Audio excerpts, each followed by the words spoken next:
ฮักไหนนี่มีอยู่บ่ปีฝนบ่โอ้ฝนนี่ห้ำไปปลายปีได้นี่11 12นี่มีแต่ฝนเบิดนี่แดงน้อยเดียวเลยปีนี่นี่สร้างมาแล้วหมดดิ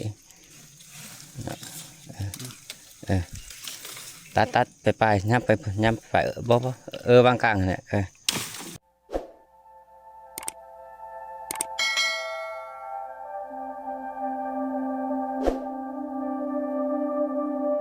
สุขีมันเสมอมันคือไม่ทุกคน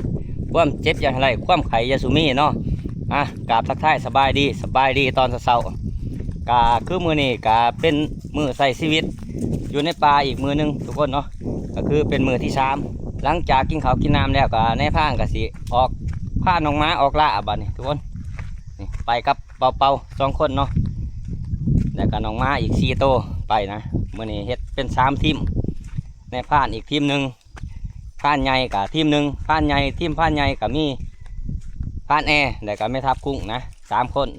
แต่ก็หัวหนาใหญ่อีกทีมหนึ่งทีมหัวหนาใหญ่ก็คือเบาต่อมแล้วก็หัวหนาใหญ่เนาะ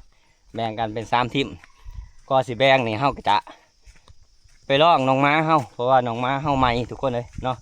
จักสีม้าโมมานจักสีไหลบ่ไหลแหละเพราะว่าเฮาเอามาหัดใหม่ๆวันซะเอาไปดูน้ำกันทุกคนพูดโอ้พูดได้ละโอ้เขาโกนสับโอ้บักมือดีทุกคนนี่มือดีถือกินนะมันตามกินมากนี่เบิ้งในผ่านสิขึ้นเบิ้งมันก็สิบหักเนาะ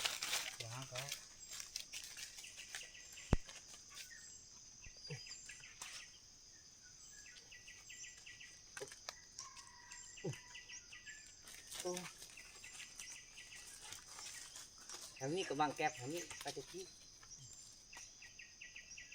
โอ้เกินหลบเลยจ้ะ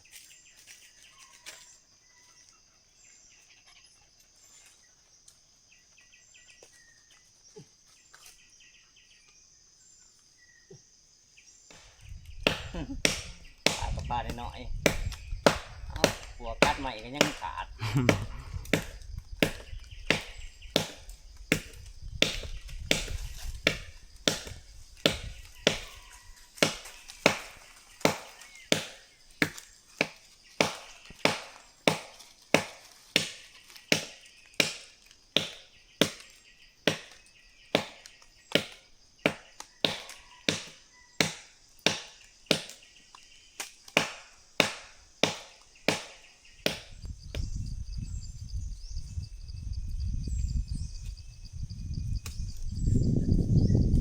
หน่อยถึงแล้วว่ะถึงไหน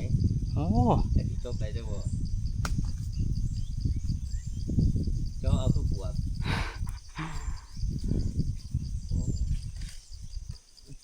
นี่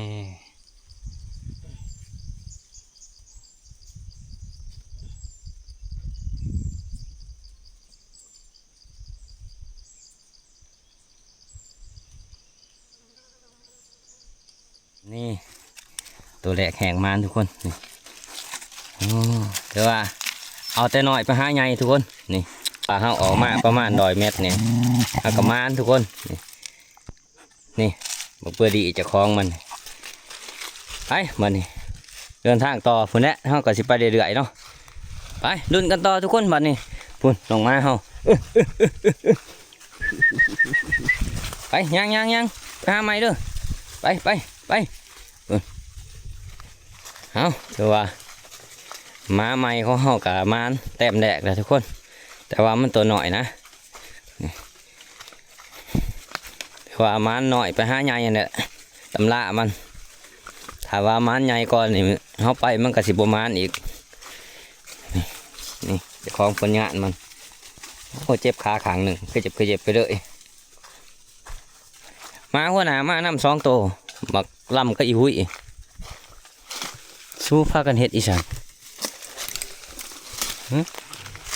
เบ้อสู้พากันเฮ็ดอีสานได้แล่นเขาหูเดี๋ยวคบกันมาเนี่ยโอ้เขาทำเลยเขาหูเลยทุกคนเลย หูมันซักลงทุกคนเลยไปต่อไปเลยเลาะไปเรื่อยๆนะมันเอาบ่ไหลหรอกขุดกับขุดยากเนาะไปเบอร์ดี้ซอกทีมงานหนักละเอาไหลอีกครบไหลเดี๋ยวมาจักครบไหลแล้วมาจัก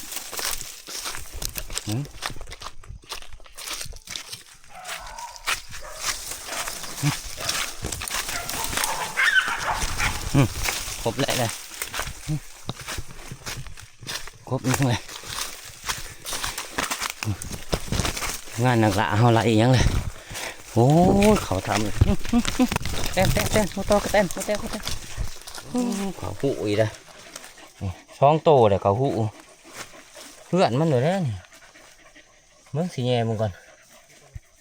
แย่มึงก่อน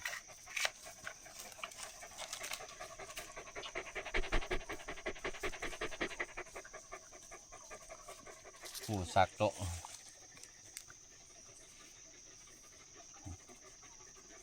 แล้วเมื่อไรไปไหมทุกคนเลยหูซักลงหนุ่มเหมือนกันโอ้มีแต่เขาหูแต้นต่อเต็มว่าโตแซงเขามากกันดิไป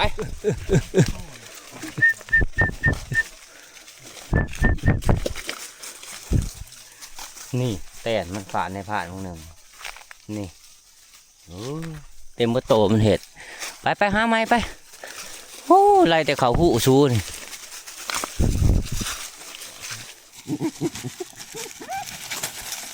โอ้โหเอ้ทุกคนนะทำนี่นะเบิ้งซ้ายนี่มีแต่อยู่ถ้ำเลยแต่ว่าน้องมาฮักครบบ่ทันนะถือว่าแล้วเลยนะเขาทำเลยไปตุ๊บห้ามไหมโอ้อย่าให้มันเขาทำเรื่องแบบนี้เด้อไปสองไม้เอาบ่ไหลเลยมันทำเลือกไร4 โตแต่เขาทำนี่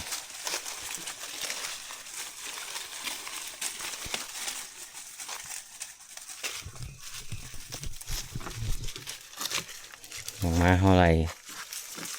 มันกาเขาโกนคือสิโตบ่ใหญ่ปานใดทุกคนเลยโซเฟียเห็นใหญ่มาแต่เทิงอยากไว้ดีเนาะกลมสอดถึงยัง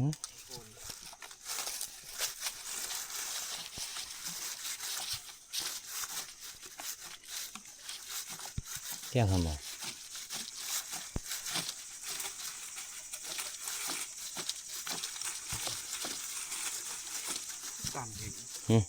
เที่ยงอะไรเนี่ยตันเอาตัวหน่อยแง่เพิ่งมันจังไปบักมันก่อนทุกคนเลยหาว่าแล่นหน่อยเนาะเห็นแต่ม้านะไหลเอากะโมเห็นตัวแล่นจากสิเป็นแล่นจากสิเป็นกระป๋องก็ไปจับเอาเราลุ้นน้ำกันทุกคน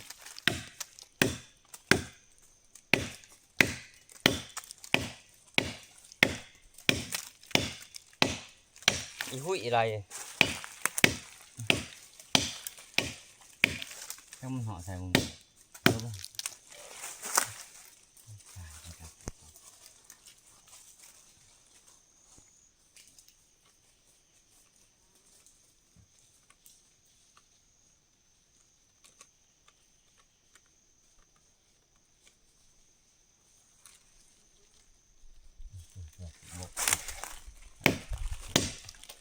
ดมเลยจับ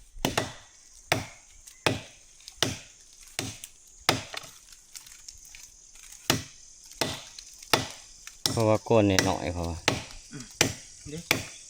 หอดแล้วบ่ใส่แล้วไม่กากก็ไม่กากหน่อยนะเบิ่งฝนได้ประมาณนี้แหละพวกยังดีผมก็ทอพวกอันคือมันเสาเสาแข็งอะไรเนาะ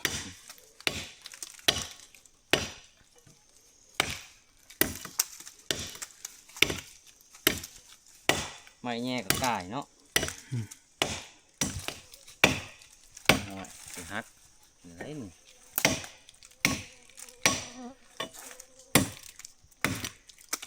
ขันแดดนี่มันก็สิบวทอหัวมือนี่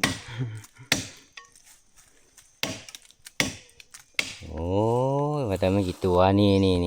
แหละทุกคนซัมโปรตีนนี่โอ้ยเอาโปรตีนก็เอานี่ตีนมันนี่สิลงเลยเอาฟันตัวนี้ลงหรือว่าฟันตัวนี้ลงอะไรแล้วแต่เอา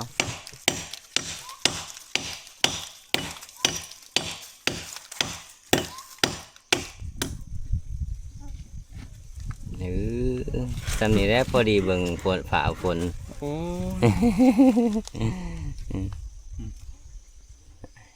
เบิ่งเฮ็ดจังได๋เฮาปล่อยบ่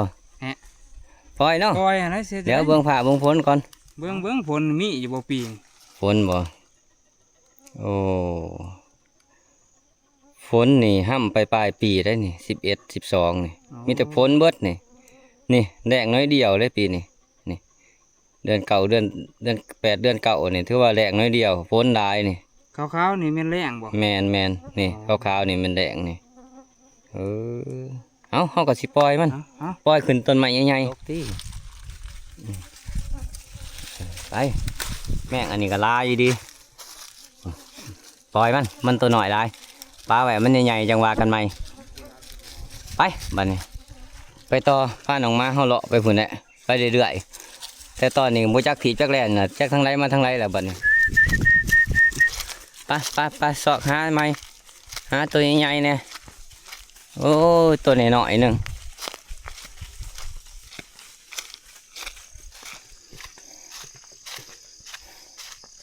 เลาะมาก็ยังบ่ทันมานทุกคนเลยมาแน่หน่อยตัวเดียวแต่เสาๆพุ่นโอ้มาจากลายเลยพอแล่นหาโตเขาคู่4นะได้ตัวหนึ่งได้2เนาะกับแล่นหน่อยเขาปล่อยไปได้2โตปล่อยไป3เขาก็สิเลาะกลับเมื่อเที่ยงเขาพุ่นแหละเพราะว่ามื้อนี้บางทีเขาก็สิกลับบ้านเลยมื้อนี้เพราะว่าเขากินเบิดแล้ว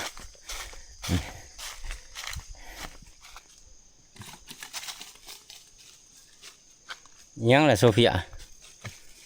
อะไรยังเลยคือเบียนอยู่กรงไหนตัวนี้แม่นบ่โอ้พูทุกคนมันกากอีดีพูอยู่ปลายพูนี่เจ้าของผลงานมันอีโซเฟียโตซ้ำกันครับโตเท่าไหร่ตัวแหลกเนาะเขาสิขึ้นบางทีเขาสิขึ้นต้นนั้นของเอามาปัญญาหันโลสร้างมันแล้วบุรีตัดไปยับไปบ่บางกลางเนี่ยเพื่อพันนิบบวงของพอพาจังหน่อยนี่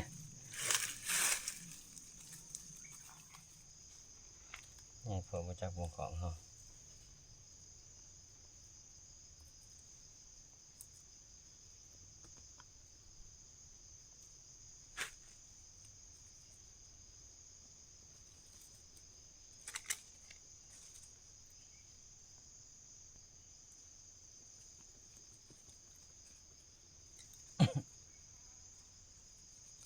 ไปเลยอยากจะคล้องมัน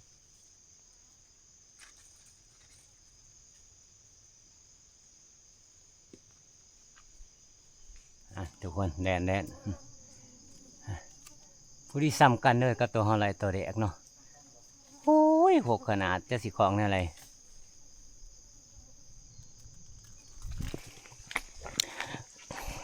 ของโมไลมันกลับมาต้นใหม่เบาเป้าเป็นคนขึ้นบ้านี่ว้า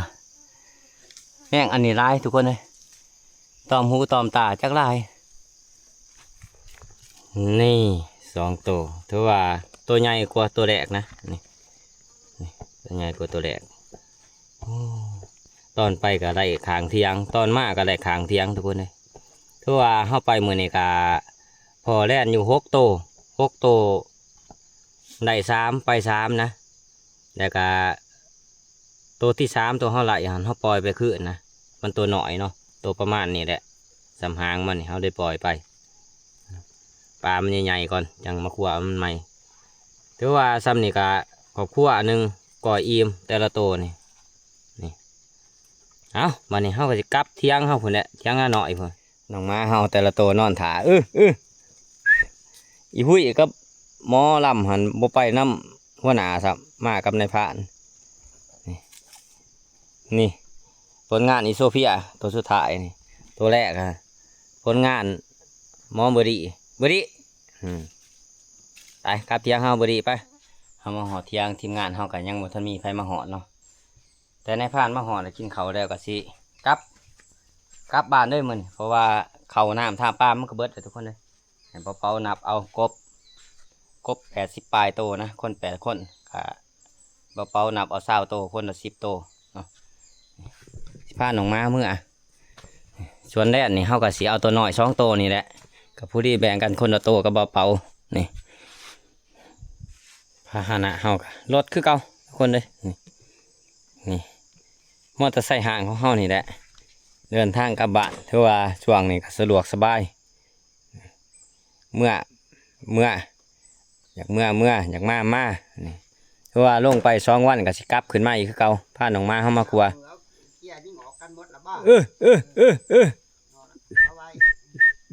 ไปเมื่อเกียมลงไปเมื่อไปเกียม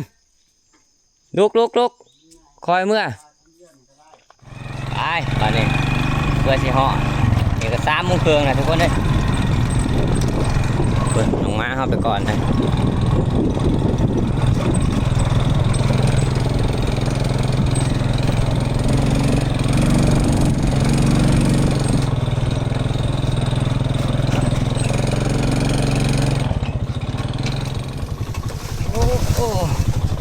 หอดทางแล้ววันนี้ทุกคนเลยหอดเครื่องทางเลย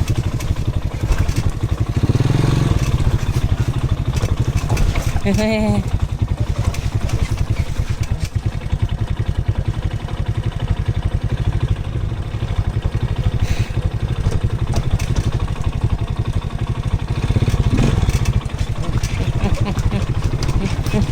อ้ยมาแลนลงเลย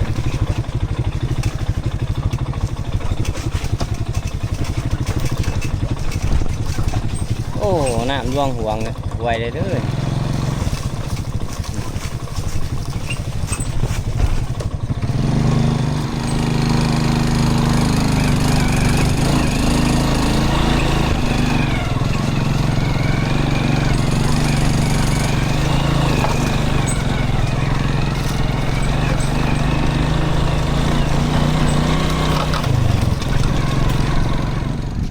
ตอนนี้เขาก็มาหอดลังผู้แล้วโอ้ทางบ้านเขา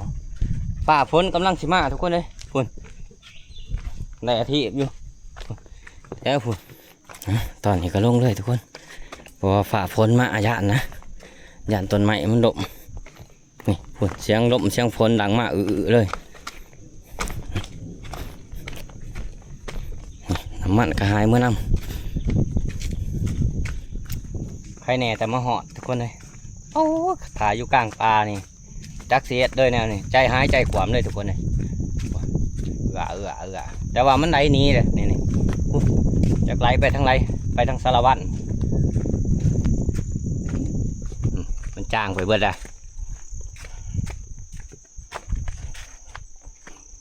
เห็นขีดตะเวนเลย